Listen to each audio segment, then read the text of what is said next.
गिलुम सुंदरी से निकाह करने के लिए अपनी रजामंदी दे देता है।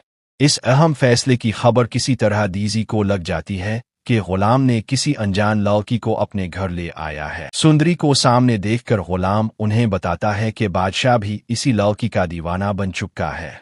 ये कड़वी हकीकत सुनकर दीजी बहुत घबरा जाते हैं और कहते हैं कि अगर बादशाह की नज़र इस पर पड़ गई तो वो हर हाल में इसे अपनी दुल्हन बनाएगा। और वहीं गुलाम चुपचाप सुंदरी को शहर से बाहर ले जाने की कोशिश कर रहा होता है, लेकिन अचानक रास्ते में बादशाह उनका रास्ता रोक लेता है।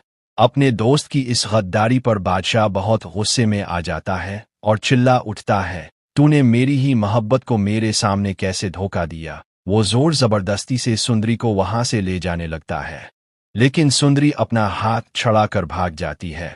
चंद ही कदम दूर जाकर वो ठोकर खाकर जमीन पर गिर पड़ती है।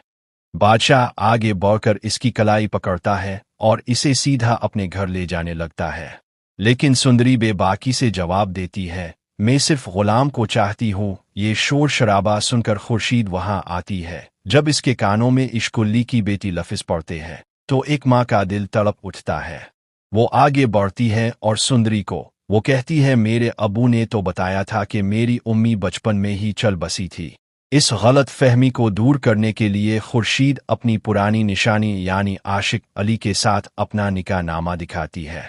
इस पक्के सबूत को देखकर सुंदरी को खुर्शीद को इस रिश्ते से इनकार नहीं होता, लेकिन वो आखिरी फैसला अपनी बेटी पर छोड़ देती है।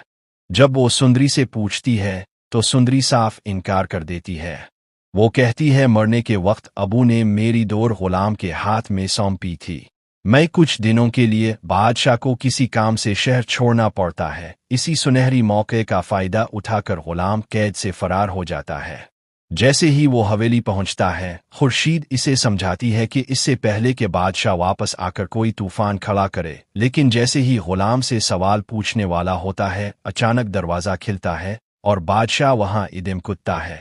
अपनी मोहब्बत को किसी और की होते देखकर इसका खून खौल उठता है।